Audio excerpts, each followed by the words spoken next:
Force versus हार्बोटल, आइए फटाफट से समझते हैं। जो वीडियो अपलोड की थी आई गेस इसमें कुछ वॉइस के इश्यूज हो गए थे, so I am recording this through my mobile only so that वैसा फिर से ना हो जाए। आइए, सो दो शेयर होल्डर्स थे, समझना, राइट, फोर्स एंड टर्टल।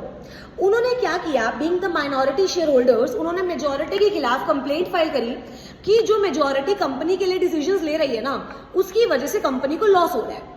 अब ये ध्यान रखना कि फोर्स वर्सेस हार्बोटल को हम प्रिंसिपल ऑफ नॉन इंटरफेरेंस भी बोलते हैं, मेजॉरिटी रूल भी बोलते हैं। तो क्वेश्चन कहीं से भी आ सकता है, प्रिंसिपल ऑफ नॉन इंटरफेरेंस या मेजॉरिटी रूल बोल करके भी क्वेश्चन आ सकता है, बट क्रक्स सेम रहेगा।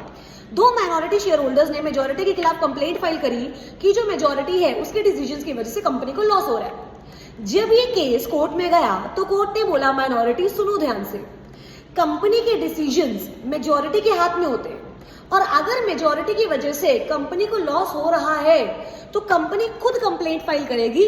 तुम्हारा कोई पर्सनल लॉस नहीं हो रहा या तुम्हारा कोई पर्सनल राइट ब्रीच नहीं हो रहा कि हम तुम्हारी सुने, कि हम ये माने कि तुम्हें लॉस हो रहा है।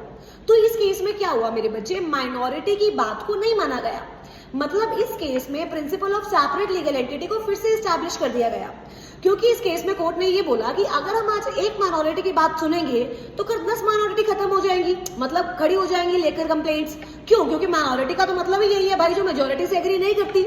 तो हर रेजोल्यूशन जो मेजॉरिटी पास करेगी, माइनॉरिटी बोलेगी कि मेजॉरिटी ने गलत पास की है। तो अगर आज हम एक कंप्लेंट को एंटरटेन करेंगे तो कल 10 ऐसी कंप्लेंट्स खड़ी हो जाएंगी। तो ये जो डिसीजन लिया गया, ये बहुत ही ज्यादा कंसेप्चुअल डिसीजन था कि अनटिल अनलेस माइनॉरिटी आपके पर्सनल राइट ब्रीच नहीं हो रहे हैं तो हम आपकी कंप्लेंट को एंटरटेन ही नहीं करेंगे, क्योंकि कंपनी को चलाना ही मेजॉरिटी का काम है।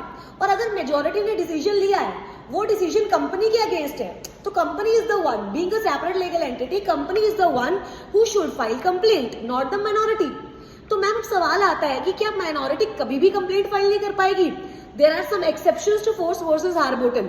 एक्सेप्शंस मतलब फोर्स वर्सेस हार्बोटल ये बोलता है कि जो मेजॉरिटी ने कर दिया वो सही है, but exceptions of Foss versus Harbottle क्या बोलती हैं कि इन केसेस में माइनॉरिटी की सुनी जाएगी।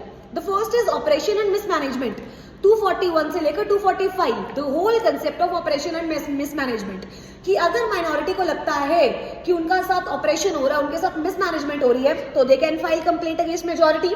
दूसरा, कंपनी जो काम कर रही है वो अल्ट्रा वायर्स टू एमओए और ultra vires to Companies Act है, मतलब जो मैं काम कर रही हूँ मेरे पास वो कंपनी काम करने की पावर ही नहीं है, तो माइनॉरिटी कैन फाइल कंप्लेंट। तीसरा, माइनॉरिटी पे फ्रॉड हो रहा है तो भी माइनॉरिटी कैन फाइल कंप्लेंट। चौथा, रॉन्ग डूअर्स इन कंट्रोल, मतलब कंपनी की जो मैनेजमेंट है वही गलत है, कंपनी के जो डायरेक्टर्स है वही रॉन्ग डूअर्स है, राइट, उसके भी उस केसेस पे भी माइनॉरिटी कैन फाइल कंप्लेंट। पांचवा, अगर माइनॉरिटी का पर्सनल इंटरेस्ट ब्रीच होता है तो भी माइनॉरिटी कैन फाइल कंप्लेंट। ये 5 केसेस ऐसे हैं जिसमें माइनॉरिटी कंप्लेंट फाइल कर सकती है, डिस्पाइट मेजॉरिटी अग्री भी हो उस डिसीजन पर तब भी।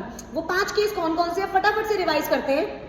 सबसे पहला हमारा है कि ऑपरेशन एंड मिसमैनेजमेंट, दूसरा फ्रॉड हो रहा है हमारे साथ, तीसरा कंपनी जो काम कर रही है वो अल्ट्रा वायर्स है, चौथा हमारा रॉन्ग डूअर्स ही कंट्रोल में है, और पांचवा हमारा पर्सनल राइट हैम्पर हो रहा है। बट ये जो केस है, राइट, इसने एस्टैब्लिश करा है, क्या एस्टैब्लिश करा है कि कंपनी की सेपरेट लीगल एंटिटी हुए, कंपनी के साथ कुछ गलत होगा तो कंपनी आएगी, माइनॉरिटी नहीं आएगी। और दूसरा, मल्टीप्लिसिटी ऑफ कॉजेस को, मल्टीप्लिसिटी ऑफ केसेस को इन्होंने अवॉइड करें, क्योंकि अगर आज ये चीज अगर एंटरटेन हो जाती तो हर बार माइनॉरिटी आती एंड उसके बाद कोई डिसीजन ही पास नहीं हो पाता, राइट। तो इस जो केस है उसने एकदम सही प्रिंसिपल एस्टैब्लिश करे, बट कुछ एक्सेप्शंस हैं। ऐतिहासिक केस को मैं बोल सकती हूँ फोर्स वर्सेस हार्बोटल का। आई होप मेरे बच्चे आप लोगों को समझ आ गया हो। All the very very best.